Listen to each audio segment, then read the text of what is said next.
Waktu lagi belajarin sesuatu, kalian pasti pernah ketemu sama bahasa-bahasa alien yang wah bikin bingung gitu kan. Tapi walaupun bikin kalian gaduh-gaduh kepala nih sekarang, nyatanya emang bahasa alien itulah yang dipakai dalam bidang yang kalian pelajarin.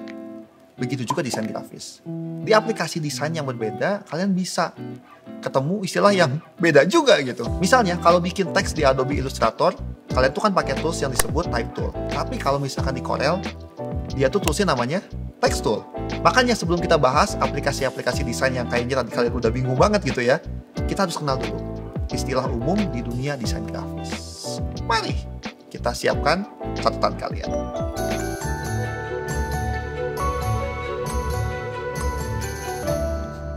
Pertama, istilah soal jenis gambar di desain grafis. Yang satu ini, vektor. Itu tuh sebuah gambar yang tersusun dari garis lurus ataupun lengkung, yang disusun dengan perhitungan yang sistematis, misalnya kayak gini.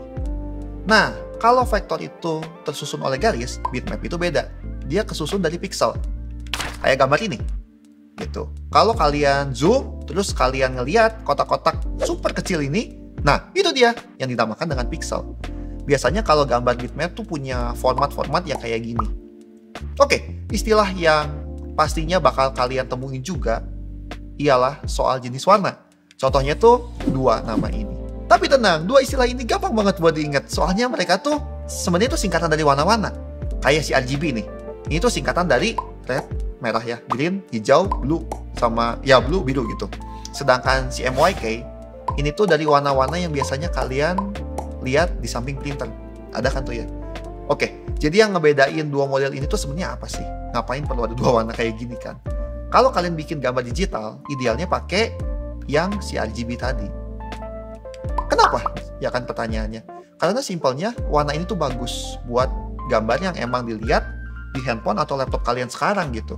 Tapi kalau misalkan gambar yang mau di print, misalkan jadi brosur, pamflet, buku atau apapun gitu ya, modelnya atau settingan warnanya bagus itu si MYK.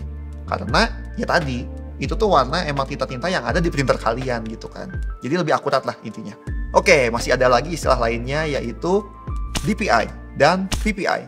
Waduh, kira-kira siapa sih mereka dan apa aja kegunaannya? DPI itu singkatan dari ini.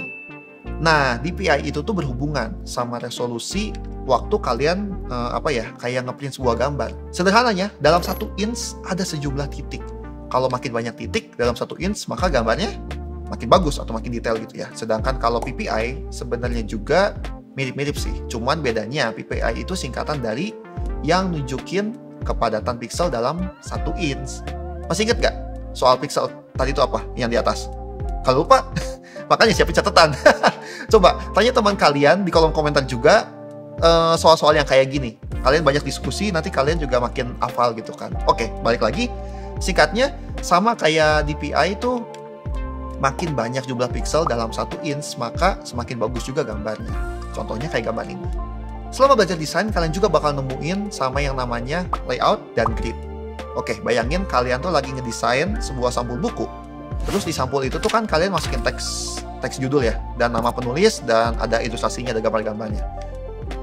Kalian pastinya harus menata teks dan ilustrasi tadi sedemikian rupa, biar enak dilihat, dan audiens tuh nangkep lah apa maksud dari desain kalian tadi. Mungkin kalian mau tekenin si nama penulisnya gitu, atau tekenin si ilustrasinya, atau tekenin judulnya, dan sebaliknya, dan seterusnya. Nah, inilah yang disebut dengan layout tadi. Kalau bikin layout sampul buku, ada satu elemen juga yang penting. Ayo, tebak apa? Ya, jawabannya teks. Iya, teks. Jadi, mungkin pernah lihat ya, macam-macam bentuk teks yang belibet gitu ya, sampai yang bagus banget gitu. Ada yang badannya tipis dan ujungnya beratap, ujungnya buntung, terus ada juga beratap tapi badannya gemuk, dan tulisan tangan gitu kan, ada yang bentuknya juga kayak tulisan tangan, atau yang tulisannya aneh-aneh banget gitu kan. Nah, mereka tuh punya nama, semuanya punya nama. Biasanya desainer akan menata teks ini dengan berbagai cara, dan itulah yang kita sebut sebagai tipografi. Oke, ini nih sekarang tuh masih seputar layout. Selama menata layout tadi, ada salah satu salah satu alat lah ya, yang bisa ngebantuin kalian nih bikin layoutnya jadi makin rapi lagi dan presisi. Yang udah sempat kita bahas, grid. Kotak-kotak kecil yang super banyak ini tuh bisa dibilang kayak penggaris digital. Kalau kalian mau kasih jarak antar elemen gitu ya, grid ini tuh bakal ngebantu banget nunjukin jarak antar elemen desain, presisi atau enggak gitu, dan konsisten atau enggak. Nah, kalian udah dapet kan banyak banget penjelasan dari istilah baru tadi. Tapi tunggu dulu, masih ada beberapa istilah yang wajib kalian tahu, yaitu mereka ini. Artwork sih udah jelas, yaitu karya seni yang kalian buat. Biasanya kan kita tuh gambar di kertas atau kanvas. Nah, kalau di desain grafis, bikin karya seni itu di kanvas digital yang namanya tadi artboard. Nah, enaknya si artboard ini tuh ukurannya bisa kalian sesuaiin sendiri. Jadi nggak kayak kanvas atau kertas yang ketika kalian beli, ya udah kan udah segitu-segitu aja hasilnya. Itu dia beberapa istilah umum dalam desain grafis. Sebenarnya masih banyak banget. Cuman kalau kita bahas di sini semua, bisa-bisa video ini jadi sampai besok. Udah, pokoknya tenang aja. Istilah tadi itu yang udah kalian pelajarin, udah cukup banget buat kalian sebagai modal gitu. Ketika mau masuk dunia desain grafis gitu dan memahami toolsnya. Dan pokoknya tuh emang toolsnya banyak banget, tapi setiap desainer punya kayak toolsnya sendiri juga gitu. Jadi layaknya di dapur gitu ya, alat masak. Ada yang suka pakai pisau gede, ada yang suka pakai pisau kecil gitu. Kurang lebih kayak gitulah ibaratinnya. Dan satu aplikasi juga pasti udah pernah kalian dengar, yaitu aplikasi Adobe Illustrator yang nanti akan kita bahas di video berikutnya. Ini aplikasinya turunan ke keluarga besar Adobe yang emang sering dipakai buat bikin vektor tadi yang si Illustrator tadi. Nah, dengan aplikasi ini kalian bisa bikin logo, tipografi, icon, sketsa, dan wah, masih banyak lagi. Ada juga aplikasi yang mirip dengan Adobe Illustrator, namanya Infinity Designer.